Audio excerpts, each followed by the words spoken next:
안녕하세요. 2월 4일 금요일입니다. 와, 벌써 2021년이 반이 지나가고 있어요. 6월이 되었어요. 안 끝날 것 같았던 민수기도 드디어 끝이 나고 오늘 이제 신명기 1장이 시작이 되었는데요. 시간은 왜 이렇게 빨리 지나가는지 모르겠어요. 신명기 1장을 같이 여러분들과 이제 오늘 말씀을 나눌 건데요. 신명기는 모세가 우리 1세대의 사람들을, 그 사람들의 성공과 실패의 이야기들을 우리 2세대에게 하는 회고록과 같은 그런 말씀이죠. 그래서 오늘 신명기 1장에 보면 모세가 언제 이 이야기를 했는지 또 어떤 이야기들을 했는지에 대해서 좀 나와 있어요. 함께 살펴보기를 원합니다. 시기는요, 3절과 4절에 보니까 이 설교가 생해지는 시기에 대해서 나와 있거든요. 40째 해 11째 달이라고 나와 있습니다. 그래서 이 시기에 모세가 2세대의 사람들을 앉혀놓고 1세대의 성공과 실패에 대해서 쭉 얘기를 하고 있는데요. 여러분들은 어떠세요? 지난 날들을 이렇게 기억하다 보면 저 같은 경우에는 지난 날을 오래 살진 않았지만 지난 날을 되돌아보면 좋은 일도 기억이 나지만 때로는 안타까웠던 일들, 이렇게 했었으면 조금 더 좋았었겠다라는 그런 후회 섞인 그런 얘기들을 가장 먼저 하게 되는 것 같아요. 그때 내가 그런 실수를 범하지 않았다면 어땠었을까? 막 이런 것들. 근데 오늘 모세가 1장에 정말 그런 안타까운 이야기들을 그때 이러지 않았더라면 이렇게 하면서 얘기하는 부분들이 있어요. 그러면서 2절에 그 안타까운 마음을 슬쩍 내비추죠. 2절에요. 보니까 호렙산에서 세일산을 지나 가데스 바네아까지 10하루 길이었더라 이렇게 나와 있어요. 사실 그 이스라엘 백성이 애굽에서 나와서 가나안까지 들어가기로 한 그 길, 하나님께서 약속하신 그 길의 거리는요, 10하루 날이면 갈 수 있는 거리였어요. 그러나 이 사람들은 40년이라는 시간을 이 광야에서 보내게 되죠. 왜 그랬었을까요? 그 이유에 대해서 우리 뒤에, 신명기 뒤에 또 모세가 하는 얘기들이 있어요. 6절에서 8절까지 하나님의 약속에 대해서 모세가 다시 한번 얘기해줘요. 하나님께서 이 땅을 우리에게 주기로 약속을 했어. 이것은 우리에게가 아니라 벌써 우리 조상 아브라함, 이삭과 야곱에게 맹세한 약속이었어 라고 얘기를 했어요.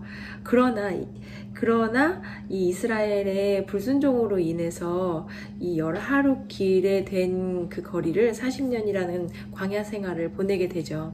그러나 이 약속은 우리에게 약속이 아닌 그 조상의 약속이었다는 거. 이게 민수기 10장 11절에서부터 12절까지의 말씀에도 똑같이 나오게 되어요. 그래서 이 많은 사람들을 다 데리고 가나안 땅에 가기 너무 어려워서 그때 내가 수령을 세웠다라고 9절에서부터 설명을 하고 있죠. 이 많은 사람들을 내가 혼자 통솔하기 힘드니 홀로 너희의 짐을 질 수 없다. 그래서 내가 이 수령들을 세우면서 수령들에게 명한 내용이 27절에 나와 있어요. 이것은 니네가 맡았을 때 재판을 하나님한테 속해져 있기 때문에 너희 마음대로 이 일들을 행하면 안 된다. 그리고 재판할 때 외모를 보지 말고 귀천과 차별 이런 거 두지 말고 결국 하나님의 그 재판으로 이것을 생각하고 행해라 라고 명예하는 내용들이 나오죠. 그러면서 가장 안타까웠던 그 이야기들을 얘기하게 됩니다. 이런 수령들을 세우고 가기로 약속을 해요. 그 약속한 땅에 가기로 모세는 발걸음을 옮기게 됩니다. 그게 21절이에요. 나는 약속의 말씀대로 그 땅에 가려고 했어. 그러나 22절에 너희가 사람들을 보내서 그 땅을 정탐하기를 원했어. 그래서 내가 그 제안을 받아들이게 됐어 라고 23절에 얘기를 하죠. 그 정탐 사건이 벌어지는 거예요. 그 유명한 10대 2의 사건. 네, 12명을 정탐을 보냈으나 그 10명의 모든 사람들의 대답은요, 그 보고의 내용은 25절에 보니까 우리에게 주시는 그 땅이 좋다.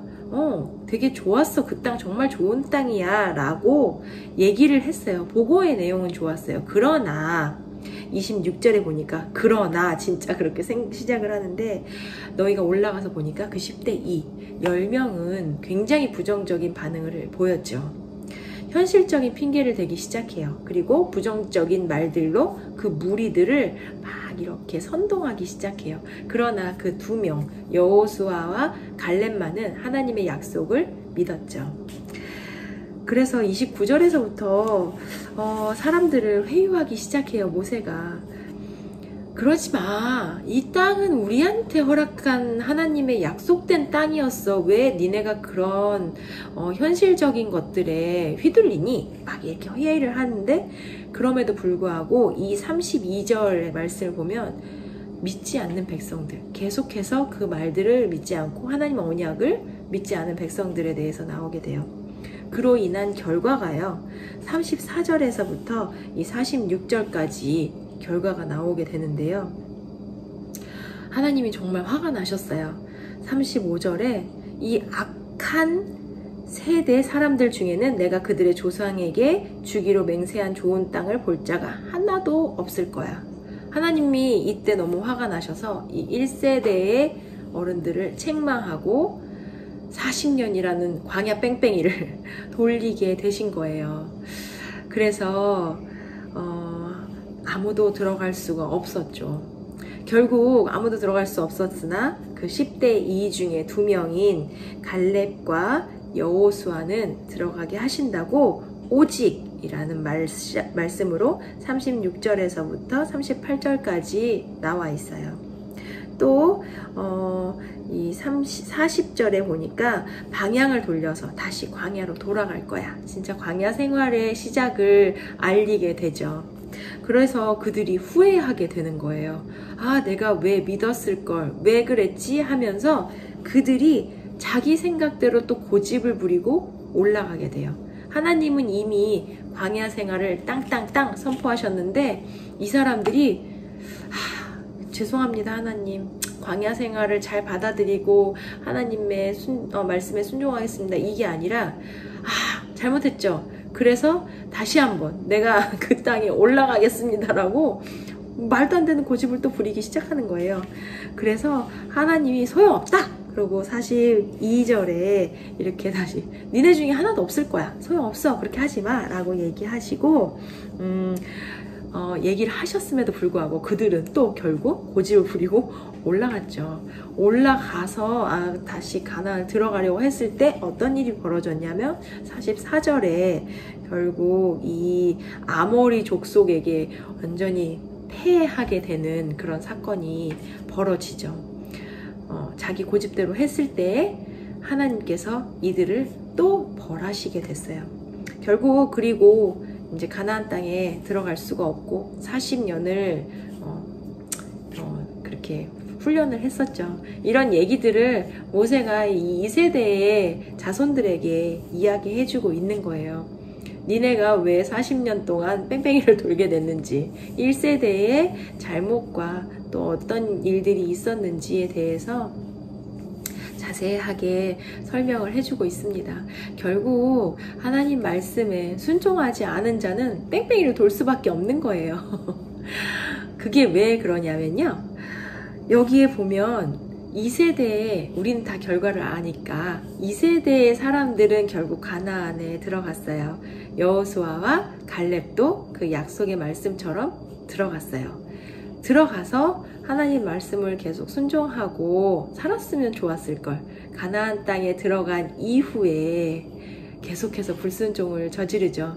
그래서 그 불순종으로 인해서 뺑뺑이를 또 계속 돌고 돌아 결국 예수 그리스도가 이때 지금 이 누가복음에 또 연결이 되는데 아주 나중에 예수 그리스도가 오시게 되는 거예요.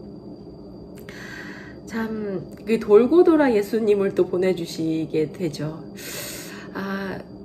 우리의 불순종으로 인해서 참 우리는 우리의 삶에 내가 이렇게 지나면서 그때 그러지 말았으면 어땠었을까 라는 그 후회들, 그때 하나님의 말씀에 순종했다면 내가 이렇게 돌지 않았을 길이었을 텐데 라는 이런 일들이 저도 좀 생각나게 되는 것 같아요.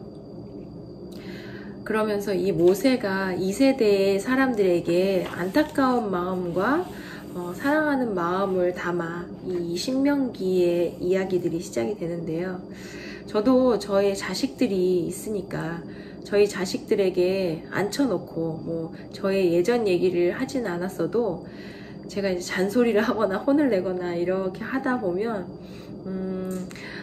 가장 제가 안타까웠던 부분들을 아이들에게 얘기하는 것 같아요. 결국은 제가 하지 못했던 거, 제가 승리하지 못했던 저의 가장 연약한 부분들이 이 아이들에게 보였을 때 저는 그 부분에 대해서 참 많이 안타까워하고 그 부분에 대해서 잔소리를 하는 것 같아요. 그 아이들이 저지른 것들이 잘못됐다는 게 아니라 그 아이들의 모습을 통해서 저를 다시 한번 돌아보게 되고 저의 연약함을 다시 한번 보게 되는 거죠. 그 연약함을 통해서 내가 돌고 돌았던 그 뺑뺑이로 돌았던 그 길들을 너희는 반복하지 않았으면 좋겠다라는 그 안타까움과 사랑의 말들로 이 아이들에게 잔소리를 하고 있는 것 같아요.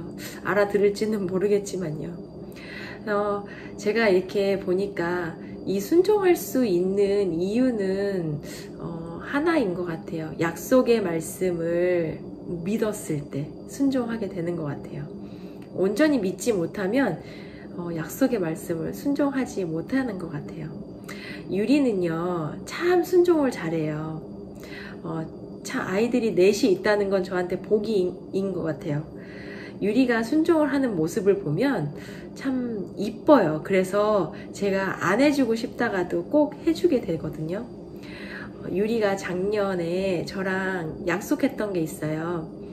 20일만 자면 엄마가 너랑 같이 눈을 보러 갈 거야. 이렇게 약속을 했어요. 유리는요 그 약속의 말을 정말 철떡같이 믿었어요. 그래서 종이에다가요 1, 2, 3, 4, 5, 6, 7, 8부터 해서 20까지 숫자를 써놓고 하루 자고 일어나면 X, 또 하루 자고 일어나면 X. 그래서 그 20일만을 기다리게 된 거예요. 참 그 순종의 모습을 보니까 너무너무 예쁘고 진짜 눈을 꼭 보러 가야 되겠다 이런 마음이 들 정도로 그렇게 순종을 하더라고요. 반면에 또 순종하지 않는 약속의 말을 절대 믿지 않는 우리 큰 아이들이 있습니다. 이 아이들은 본인의 경험에 의하여 엄마가 저도 약속을 해놓고 지키지 못할 때가 있잖아요. 그러니까 저도 인간인지라 그러니까 이 아이들은 약속의 말을 100% 믿지 않아요. 그래서 제가 뭘 해주겠다고 그러면 벌써 의심부터 하는 거예요. 에이 안 해줄 거잖아. 그러면 해주고 싶다가도 정말 해주고 싶은 마음이 여기까지 오다가도 안 해주게 되더라고요. 산이가 요번에 자전거를 사주기로 약속을 했거든요. 진짜 약속을 꼭 했어요. 저희 신랑이 그래서 30일을 진짜 한 달을 넘게 진짜 좋은 자전거를 산이가 원하는 1000불짜리 자전거를 300불에 얻게 된 거예요. 그래서 그 자전거를 사러 간 그날 산이가 아빠의 약속의 말을 믿었으면 정말 순종하고 기다렸을 건데 그 말을 믿었는지 안 믿었는지 잘 모르겠는데 아빠 자전거를 분해를 했어요. 그래서 저희 신랑이 너무 화가 나가지고 그 자전거를 아직도 지금 받지 못하고 있다는 슬픈 이야기입니다. 왜 그날 순종하고 아빠가 줄 자전거를 기다리고 있었으면 아빠 자전거를 자기 맘대로 분해하지 않았을 텐데 아빠 자전거가 좀 좋은 자전거거든요. 전기 자전거. 근데 그 자전거를 자기 마음대로 분해를 해놨더라고요. 자기 것도 아닌데. 그래서 저희 신랑이 참 많이 화가 나서 저번 주에 좀 집안이 쑥대밭이 된 일이 있었어요. 순종을 하는 것, 또 약속의 말을 믿는 거는 진짜 중요한 것 같아요. 그 약속의 말을 믿으면 순종이 저절로 되더라고요. 그런 모습들, 과연 저는 그 약속을, 하나님의 약속을 얼마나 믿고 얼마나 순종하고 있는지 오늘 말씀을 보면서 다시 한번 돌아보게 됩니다. 하나님과의 약속, 때로는 그 약속이 뭔지도 모르는 그런 분들도 없으시겠죠? 저도 그러길 바래요.